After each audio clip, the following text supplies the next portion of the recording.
So we'll get started in 1 minute.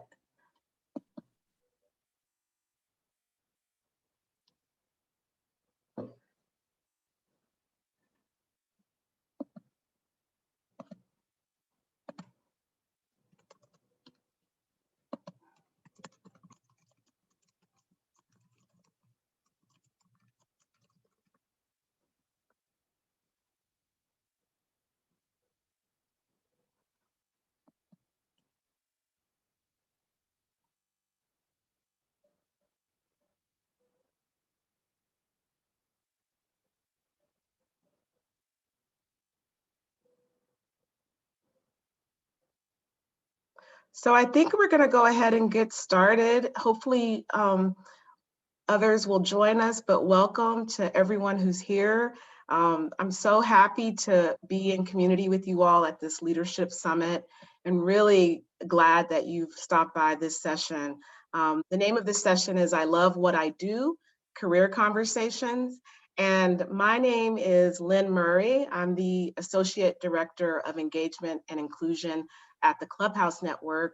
My pronouns are she, her, hers. The Clubhouse Network is located in Roxbury, Massachusetts, and I'm really happy to be with you discussing this topic, which is about work and joy, and thinking about if the two can coexist and what to do if the two are not present at the same time. We really want this workshop to help all of you, all of the members of Clubhouses and Teen Tech Centers to prioritize yourself and how you want to feel at work when you're thinking about career choices and opportunities. And we also hope this workshop exposes you to a few different careers. We're really lucky to have 4 professionals from different sectors here with us to talk about their journey of work.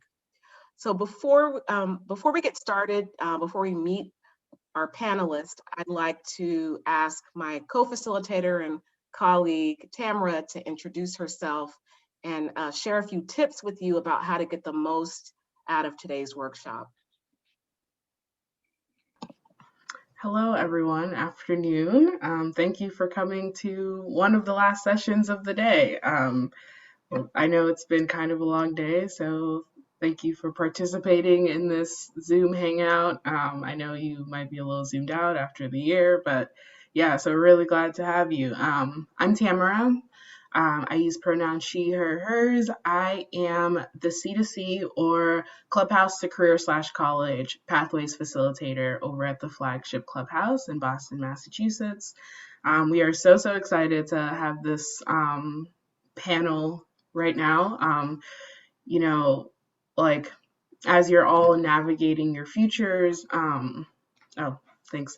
As you're navigating your futures, it's always helpful to come back and think about like what are ways that I can find joy, and is joy attainable for me, because it is, and it's something that's going to be really important in your future. So as you're navigating this workshop, if any questions come up for you, please put them in the chat. We probably won't get to them until the end of the workshop during our Q&A session. Keep an open mind throughout.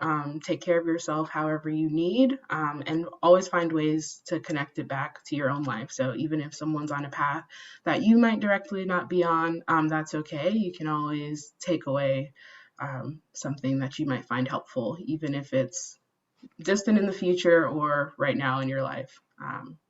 And if you haven't gotten a chance to, please in the chat introduce yourself, because obviously we don't have time for everyone to go around, with your names, pronouns, where you're tuning in from, and your Teen Tech Center. So thank you, and I will turn it over back to Lynn. Thank you so much.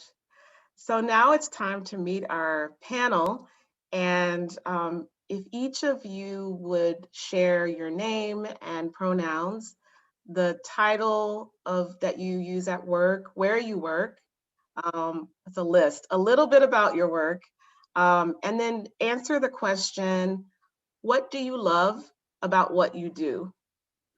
So I think Tamara put that into the chat also, those prompts. So I'm just gonna ask, I'm gonna pick someone and we'll just pass it. Nomadic, could you begin? I knew you're gonna go with me first, which is fine. Hello, everyone. Thank you for being here. Thank you, Lynn, for inviting me to this panel. I'm very excited to be here and to share and to learn from others as well. My name is Nomadic. I am a CEO of a company called EventCore. And what that is an event planning and event management company. And I'm relatively new. I am part of 8 people. We have 8 principals that own this company, which is quite unusual, but it's very ideal for our unique approach for wedding planning, because each of us have a specialization that they take care of. So somebody handles photo and video, somebody handles entertainment, and I'm just kind of overseeing everyone. It's really exciting, and I'm be glad to tell you more about it. But on the longer term, because this company was just started in November, on the longer term, I've been a DJ for 20 years. So what I love about what I do is I really love what I'm doing now, but it extends, it's an extension from being a DJ, because I love doing that as well. It's freedom, it's playing music and watching folks enjoy music and just giving that vibe out and bringing it back and making that continuous cycle. There's such a beautiful feeling of making people happy through music. So being a DJ for that long period of time. So, and now the place where I am right now with EventCore, it's brings it to a next level, because we are centering our events around love. So what's greater than that, right? So more happiness with people. So I can't be in a happier space right now. So that's my opening, and I'll pass it along to the next person. Thank you. Thank you so much. Mm-hmm. Karen, how about you share next? Sure. Hi, everyone. I'm Karen Ellis. I'm here in Boston, Massachusetts, as well as Lynn. And I am the Director of Employee Experience, Culture, and Tech at VMware. VMware is a cloud computing and virtualization company. We have 35,000 employees globally, and so the EX experience is very interesting. So employee experience across the globe, across careers, across the software industry, across, however and wherever people come to this industry from, is very interesting, because expectations and mission in life and purpose is all very different. So it's been a wonderfully strange role, but great. Before I joined VMware, I was with the Clubhouse Network. So I feel like I've come home a little bit to talk to my old friends, which is really nice. What do I do all day? So I'm technically in our HR organization. So I'm in our global people development organization. I talk to people all day long. I talk to business leaders. I talk to HR leaders about how to help make our employee experience more impactful, how to help our employees find meaning in work, and then in turn, sort of turn that into productivity for the company. What do I love about what I do? It's never the same thing. There's a lot of differences. And again, it's, there's a lot of people here. So again, understanding everyone's motivation, why they're at work, how they come to work, how they show up, what they expect to get out of their experiences. There's never a dull moment. So it's really fun trying to match motivations with programs and try to help people connect to their career goals. So I will pass it to, I wrote it down, Tonica. So that, long O. Thank you. Yeah. Hi, I'm Tonica Pavie, and I'm coming to you from Redmond, Washington today, which is a suburb of Seattle. I am currently the city council president. I've been on the council since 2017, and then was elected or chosen to the president role in 2020. What I do is we work very closely with the mayor to make policy decisions for the city, everything from like infrastructure and boring things like roads and traffic to this year, public safety was a huge topic, and figuring out, future policing. So I really do love what I do. It's always changing. I think the politics of it can be difficult sometimes, I will admit it. Had not grown up thinking, oh, I want to be a politician. I kind of did it as well. There are no people that look like me serving my city. And I felt like with everything going on the national level that I had to step up. And so I did. And it was a huge step out of my comfort zone, but I'm really glad I did it. And the thing that I love the most is just the connections that I get to meet, the opportunities to sit on regional committees to work on issues that are really important to me, like affordable housing and human services and healthcare. And I get to help other women and people of color who are thinking about running for office. I did not realize how much joy that gave me until I thought about, what good is it if I'm here if there's not a Latino voice at the table or a Black voice at the table? And so I've kind of made it my mission to recruit people, demystify the process, and support them every way we can, because we just haven't had the same networks available to us. A lot of us haven't seen people that look like us serving. So I think it's time for that to change. So really excited to be doing that. And now I've rambled on. I don't know if I missed anything, but happy to be here and take your questions and have this discussion today. Thank you. Thank you so much. So Nakora, you're up.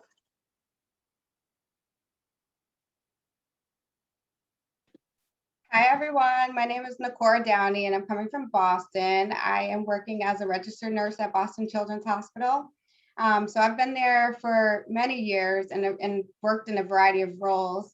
Currently, I'm working as a clinical instructor, training new nurses who are currently in nursing school. I also work as a diabetes nurse educator, working with families with children who are newly diagnosed, preparing them, empowering them to learn how to care for their children at home. And I also work as a staff nurse at the bedside.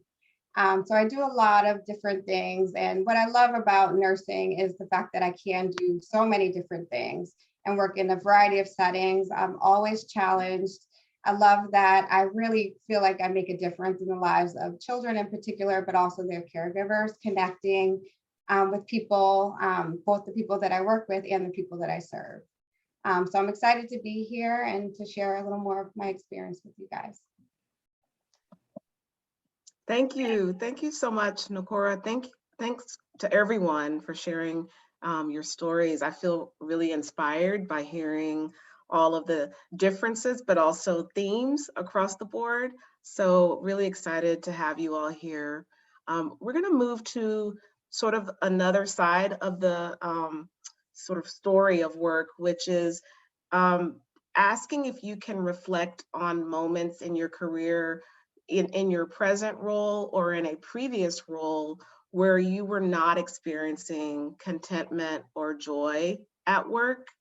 And if you could just sort of recall how you navigated that moment, that time period, to pivot from unhappy or not content to a better place. And anyone who would like to begin reflecting on that out loud would be great. I can go first. If I didn't know it was on mute. So yeah, so for those of you out there listening in the Zoom land,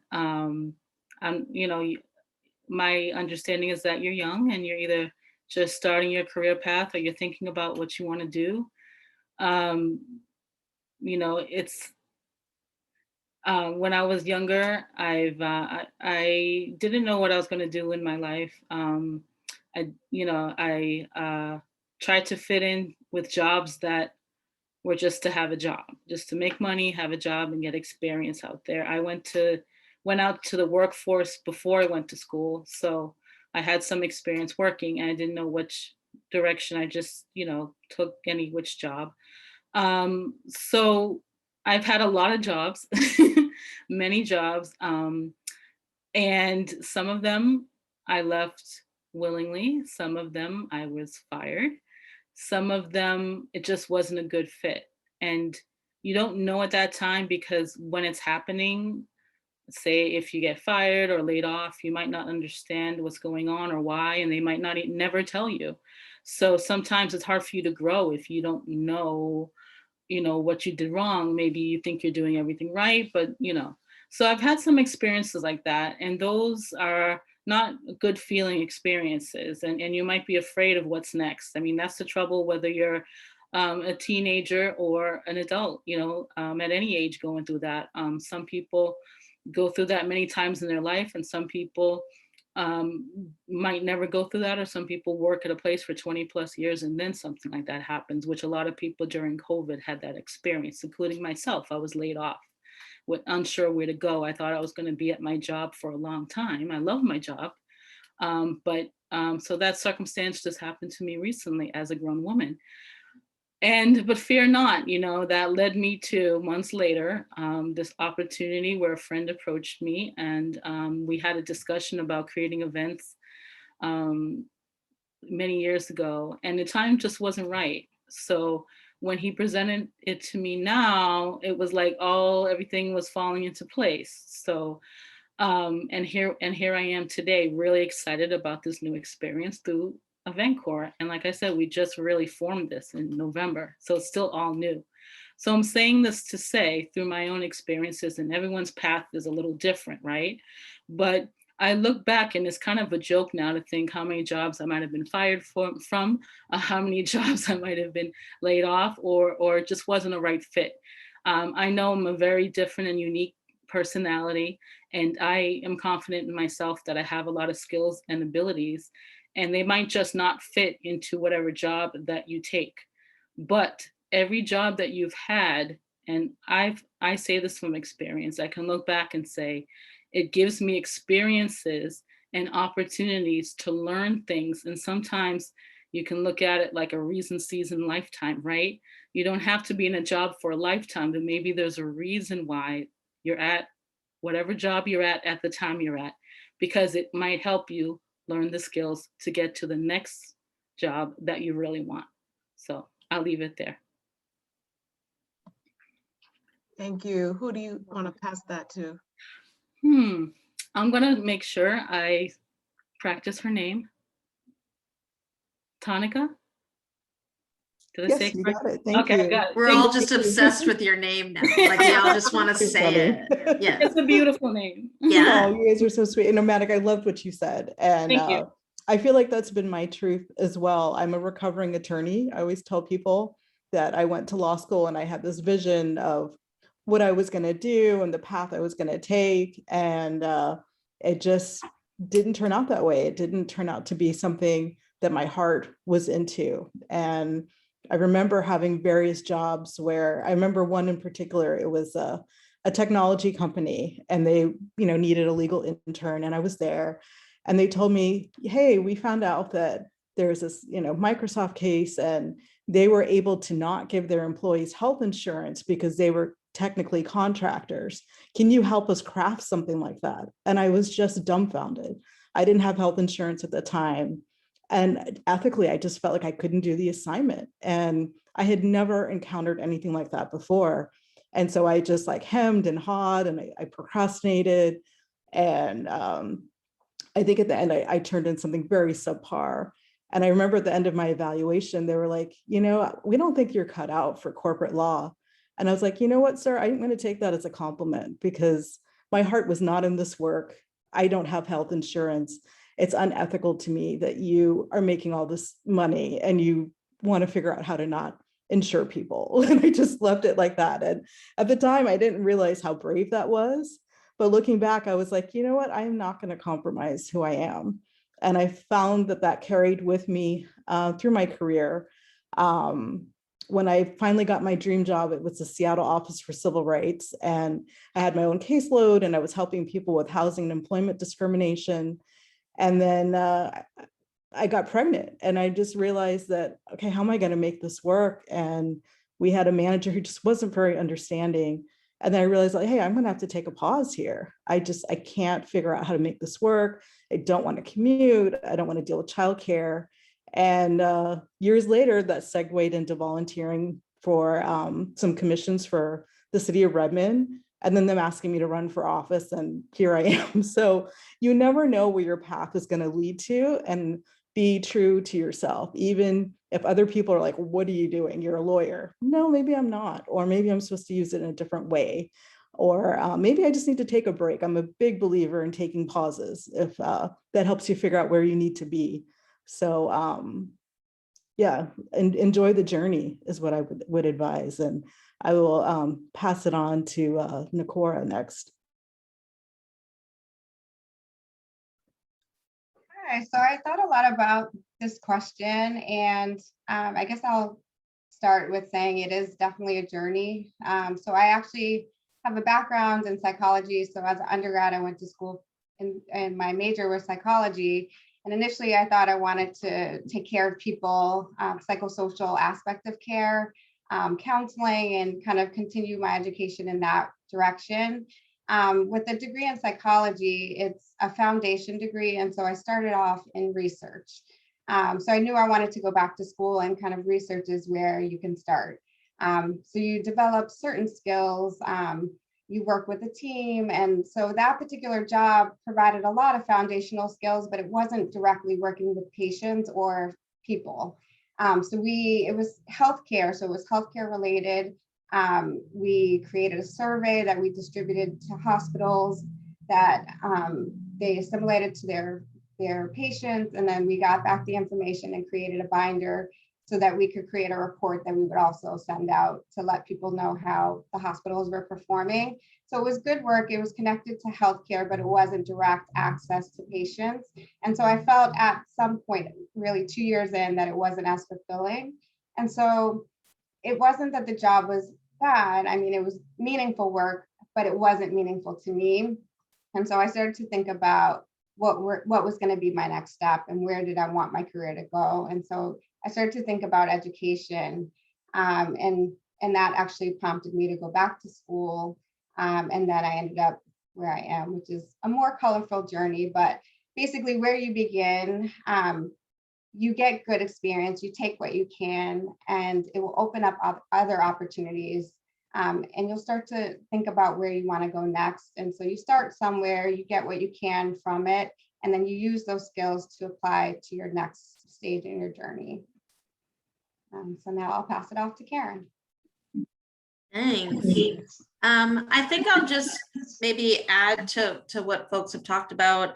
I was jotting things down. This was all, I mean, we're all still on our journey, right? So I'm learning from folks talking on this call as well. I try to look at this question from what I would have told myself 20 years ago or so. Just try something. It doesn't have to be the end, right? Like I think I'm a creature of habit. And so I often like, okay, is this the right move? Is this, get like kind of analysis paralysis, and you end up maybe doing nothing, or, not being brave or taking that step. And I think looking back, there are some things where maybe, I could tried differently, but I think in the end, the biggest takeaway is that it doesn't have to be perfect. It just has to be a step, right? Trying something is how you know whether or not it fits for you. So, whether you maybe want to work in, customer experiences with people all the time, or you want to teach, or you want to do something that's more independent, or something that's really artistic. I think there are just tons of ways to try those on. And then if it's not right for you, it doesn't have to be forever, right? That doesn't define who you are or make what you need to be forever. So I think there's a lot of that that I try to impart to folks that I talk to about finding their right career or finding what motivates them, is try it on and walk away from it if it's not who you are, right? It takes a little bit of courage, but it's also a great opportunity to say, that's not, what I want to do for the next 6 months, 1 year, 5, 10 years even, right? Thinking about it in those chunks of time versus Tanika, I'm now thinking about, you said you're a recovering attorney, which I love, but if you had looked at that and said, that's my life now, right? This is what I do. This is who I am.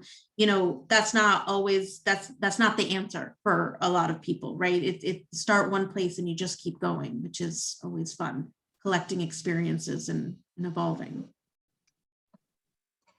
Yeah, I love that. I love that, Karen. And listening to all of you, two things occur to me. I mean, many things, but one is that we're, whether you're 16 or 50, 60, whatever, we're all still in process. We have, and also if we're evolving and changing, our interests change. So the choice you made could have been a fit for who you were at a certain point in your life, but then as you change and your interests change and other things are a fit. So I feel like checking in with yourself along the way is also good. Just taking stock about where you are and does it still reflect your values and what you care about. So that's another thought that comes Lynn, to can mind. I also mention one thing? I remember being younger and being really envious of people who knew exactly what they wanted to be. Like I went to school and people were like, I'm going to be a doctor. I'm like, how the hell do you know that? Like, Yeah. How does anyone know that? And I sit here many years later and I think, I don't know what I want to be in 5 years. I'm constantly on that journey of, is this it? Is this what I want to be doing? Is this, and this likely will not be what I'm doing in the next 5 or 10 years, right? And again, it is that evolution of, and now what, right? And now what? And I think it's okay to be whatever age you are and think, I don't know what I want to do next. That's also a really okay thing in life. It's actually the norm. Don't let anybody tell you differently, that there is no one out there that thinks I'm 100% sure about this. Maybe there's like 3 people, but I don't know who they are. But they don't really exist. I don't know if I believe them. Me neither. Yeah. Okay. So I think we have, Tamara, what do you think? One more question or Q&A? I think we have time for one more question. I didn't see any questions in the chat unless you all have a bunch of questions in the audience. You can start putting them in the chat if you'd like, just so we can get a gauge on how many questions there'll be. But yeah, one more question I think is fine.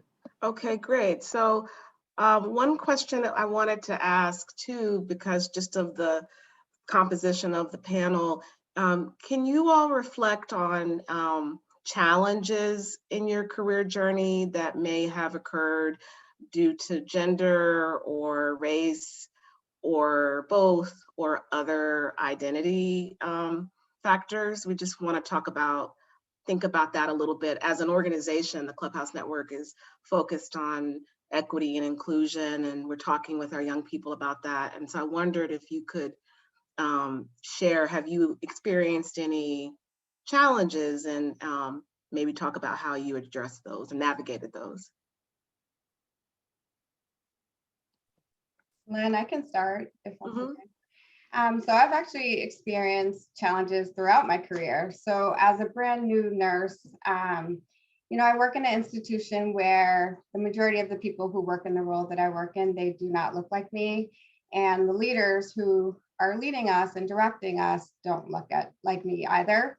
So as a brand new nurse, nursing is very challenging. There are a lot of skills that you have to learn in the beginning. And when you're brand new, you're very insecure.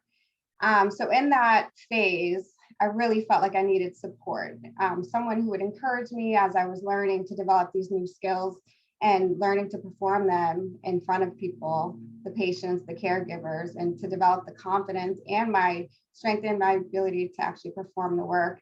And I really, really didn't feel supported as a new graduate nurse.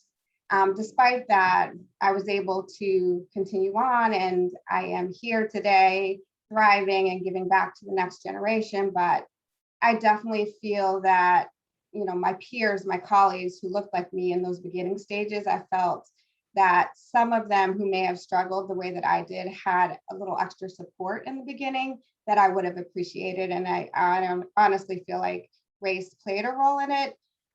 It may not have been intentional, but I definitely saw the difference in the treatment. Fast forward 10 years later, now I'm confident in my ability to perform in my role, but I feel that race plays a role in hindering or making it more challenging, I should say, in excelling and moving on to positions of leadership. I feel that I have to be the best, not just proficient and good, but I have to be even better, even if I'm more educated than my peers, different opportunities have been presented to other people. And what I've learned, despite all of it, is to just never give up. And whatever I want, I continue to push towards it.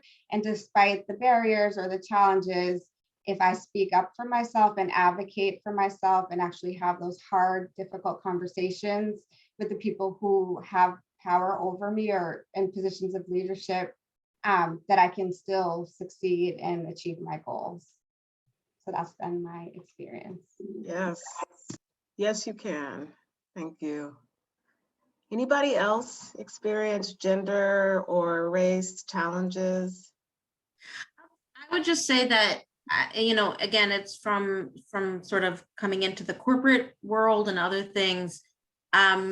Really, I see a lot of people sort of not getting what they're worth. And, a company, a for-profit, a company will likely pay you what they think and what they think you'll ask for, and all of those, kind of negotiation tactics. And so, I think, had I been a little bit savvier and had some, folks or advocates in my corner, I would have thought differently about some of the roles that I've seen or I've taken in my life.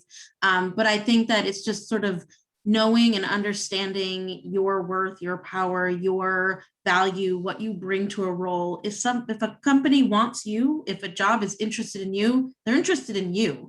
And so really going in and advocating for yourself and really, thinking about what your worth is, your value is, understanding the market data about what positions, people make and what they are likely to achieve and things like that in a role. I didn't quite know it until I got into the software industry, how important that is to really just understand the landscape and the surroundings, and then just get in there. And, nobody can advocate for yourself more than you can, and nobody can care more about your career than you can.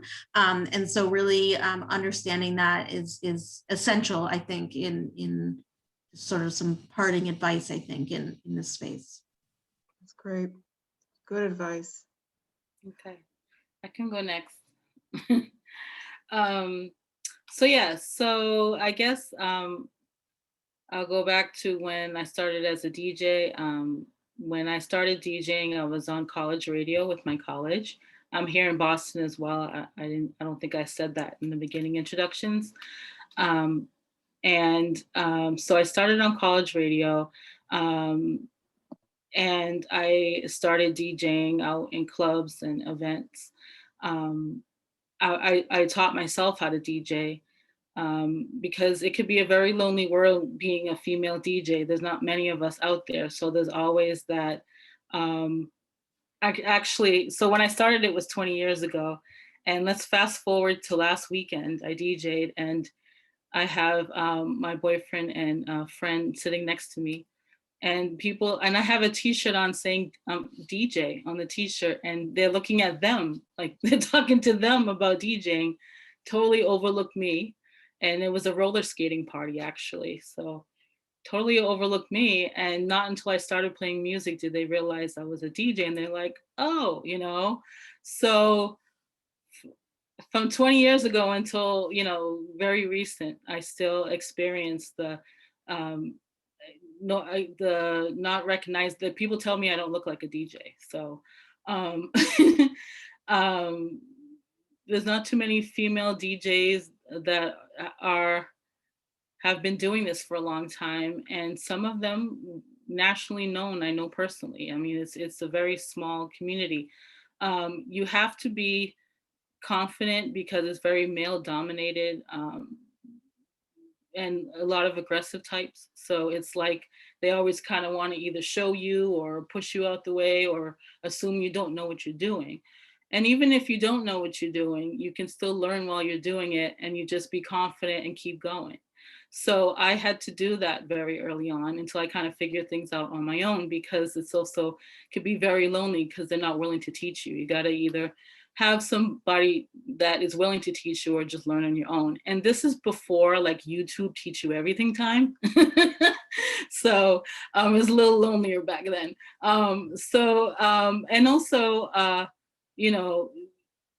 it's a lot easier to call yourself a DJ nowadays than back in the day when I first started. We were just using records. So yeah, so that's some of the challenge even up to today, and it's still happening. So my response to that is just, you know, have confidence in yourself. Like there's times where I had to tell some guys, like, back off, I got this, you know. Be secure with yourself, whatever it is you do. I mean, I'm coming from a DJ perspective, but if you know what you're doing, you know, it's okay to like be confident or appear confident like they do, you know, just, you know, don't be afraid to stand your ground and say, I got this, like step off, you know, I got this. And after I said it, I'm like, oh, did I just say that?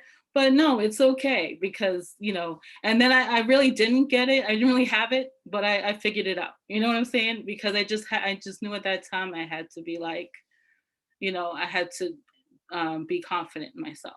So, and to go with what Karen was saying too, like, as far as pay goes, you know, being a DJ, you often have to negotiate your pay. And learning that aspect of a DJ brought me to where I am with EventCore as an event planning company, because now I'm booking other DJs and event bands and other talent for events. So it's a difficult dance we do sometimes in negotiating prices and knowing our worth, you know, and being able to say, you know, I'm a professional. This is my job. This is what I do. And I deserve this amount of money. This is what I can't work for less than this amount. You know, a lot of us, it's not easy to do that in the type of profession that I chose. So you just keep learning, you get more comfortable, more confident, more assertive, and you know, you just keep going. So and then also that's a struggle too, because it, you know, just even getting equal pay just to be a DJ, sometimes I always try to shortchange you and cut you. So you got to really know your worth. That's important.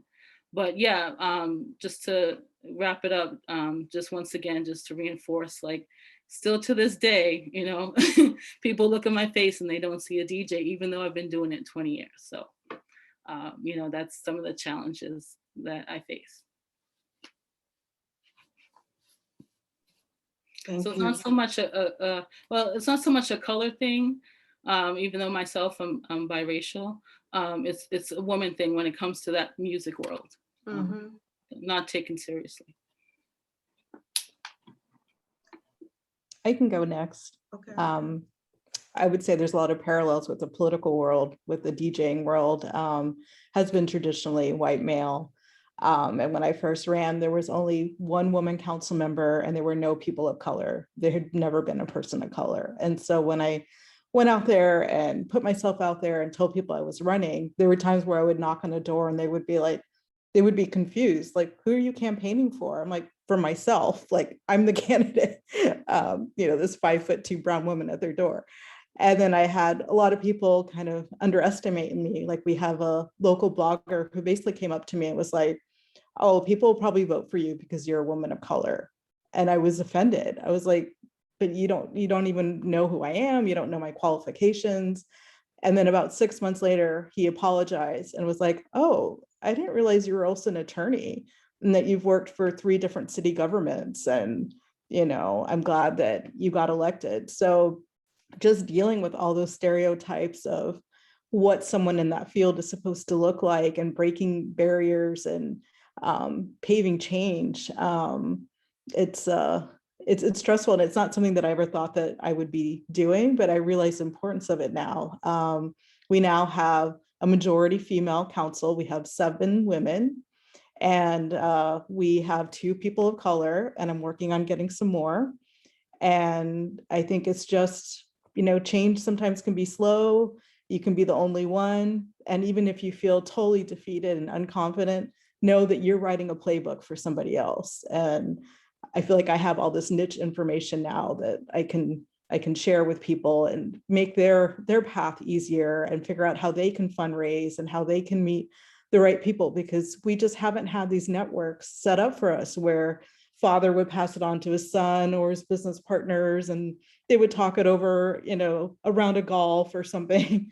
We have to make our own. And so I think it's really important that we support, particularly women of color, we support each other. So that's maybe segueing into another actual profession for me, just political consulting for women of color, and not being necessarily limited to political party or belief, but supporting good independent candidates that want to go out there and make a difference in their community. So thank you. I hear that. I'm pumped up right now. Yeah. Oh, your words, fake it till you make it. I am pumped. I'm about to do something after this Zoom call. Okay, yes. Over. I really appreciated all of that, all of the things that you had to say.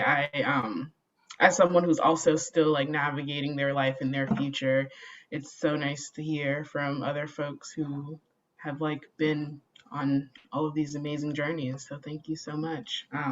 So we have about 5 minutes left.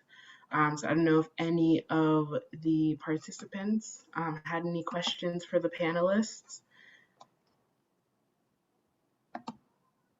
I'll give a minute. You can share in the chat, or if you're comfortable to get off mute and ask any questions aloud.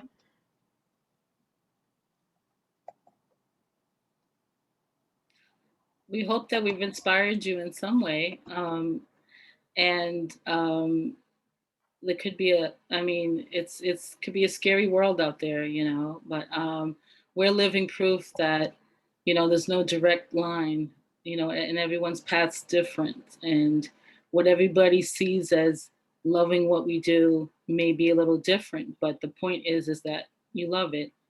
And if you don't love it, then you keep going until you find something you love. So for those of you out there that are thinking about what you want to do, or starting, maybe you have a part-time job or full-time job and deciding what you want to do, feel free to ask questions. We're here to answer anything. We've probably, in one way or another, or all of us, been through something you might be struggling with right now.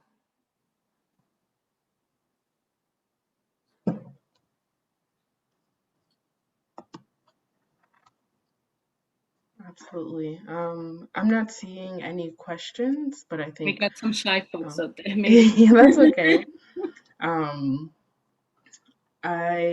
But there are some major takeaways I think we got from this panel about kind of going on your own journey and not really comparing yourself to others. And despite all of the challenges that might arise, there's always a way to overcome that. And don't be afraid to break barriers, even if you feel like there isn't space for you somewhere. To take space, make space, however you need to. Yeah, and also the importance of taking pauses and checking in with yourself as you grow and change. So might your journey and your path. Yeah. So thank you for being here and inspiring folks, even if they are a little quiet. Okay. I just hope we inspired somebody out there. Yes. And I was going to offer, if you want to reach out to us, maybe offline, I'm happy to give my email address. I know sometimes that's less intimidating than getting on a Zoom call. I have a team that never turns on his camera either. So feel free to get in touch, and Lynn has my info. Thank you. Mm-hmm. And also you all are more than welcome to share your contact information in the chat as well. And maybe folks will copy it before they head out. Okay. Yeah, I might email you all before later. Thank you so much, though. It's been a wonderful conversation. I'm so appreciative of our panelists who joined us. I'm so appreciative of the young folks who joined us. And I wish us all collectively all the joy that we can, and all the money and all the goodness, whatever we're looking for with work. I wish us all the best success we can grab onto. So I think with that, we'll close. And let me do a plug for Tamara, your next session. You want to say something? Oh yeah. So at 5:15, we have a bonus session for you all.